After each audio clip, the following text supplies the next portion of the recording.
The No Fade channel checking in, and on today's episode I'll be providing you with 4 tricks to improve your iPhone audio quality on your videos.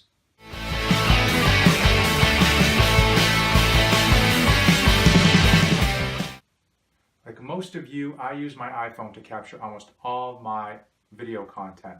I've been making small YouTube videos for over a year now, but it's taken me a lot of research and time to figure out ways to improve my iPhone audio. So today I'm going to give you my 4 top tricks to improve your iPhone audio. The iPhone is a great tool. It's light, it's simple to use, you always have it on you so it's convenient. However, it only captures audio in single channel. So that brings us to trick number 1.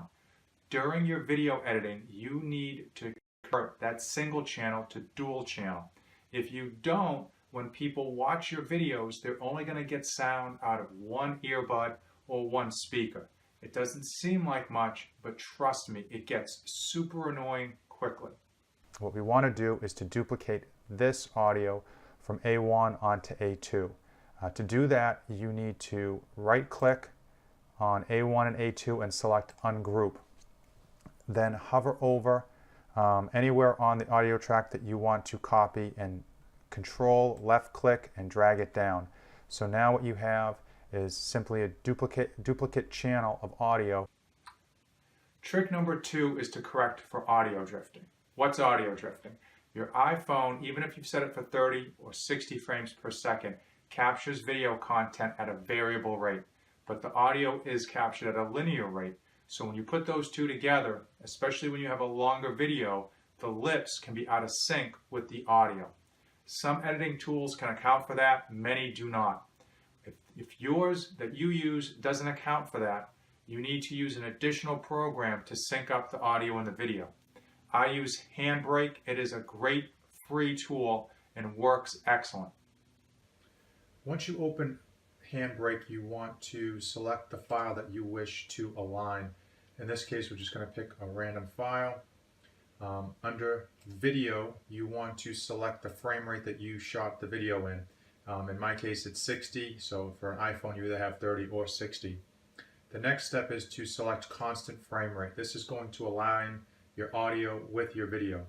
Now, for encoding, to keep the quality of your video high, and your audio high, you want to reduce this number.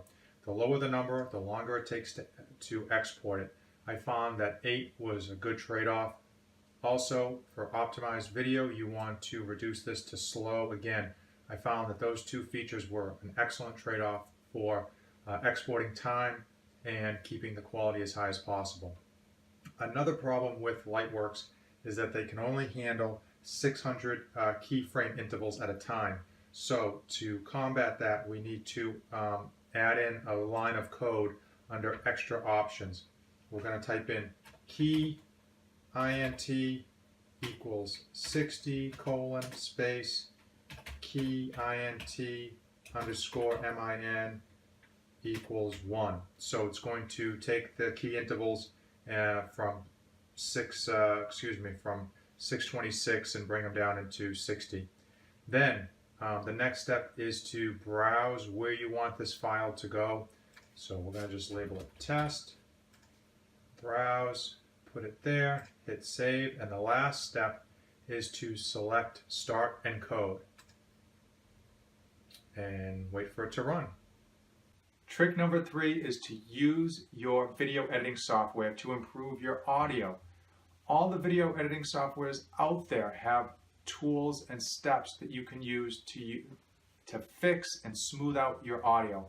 Many of them are presets. You don't need a ton of experience in whatever video program you use to help fix your audio. Very similar to auto-enhancing a photo.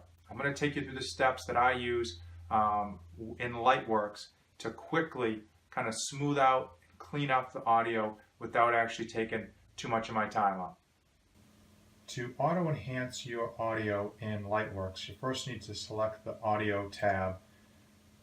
You can see along the left-hand side there are a number of auto features that will help balance out your audio depending on the problem, whether you have hum, whether you want to boost the treble, whether you want to increase your presence, etc.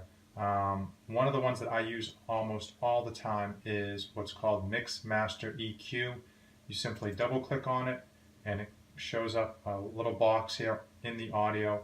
And what that does is really just auto enhances. It adds 4 different auto corrections that again just smooth out the audio. Trick number 4, and the one trick that's going to improve your audio 100-fold, is to get an external microphone. You don't have to spend a ton of money. This simple lapel microphone was about $20, and it makes a world of difference, especially if you're going to be far away from your phone, if you're going to be outside, if you're going to be in crowded places. You want to get an external microphone. I'm telling you, it's going to make a huge difference. You're going to notice it from day one. If these tricks helped improve your iPhone audio, then let me know in the comments below. If you have tricks for me that I haven't even thought of yet, please put them in the comments below, because the No Fade channel is dedicated to improving the quality of the videos that we're putting out. As usual, thanks for watching, and don't save anything for the trip back. The No Fade channel is dedicated to providing you with ideas on how to improve your community at home, your community in your neighborhood, and your community in your town. I'll also be giving you insight into this dad's tricks, trips, and tribulations.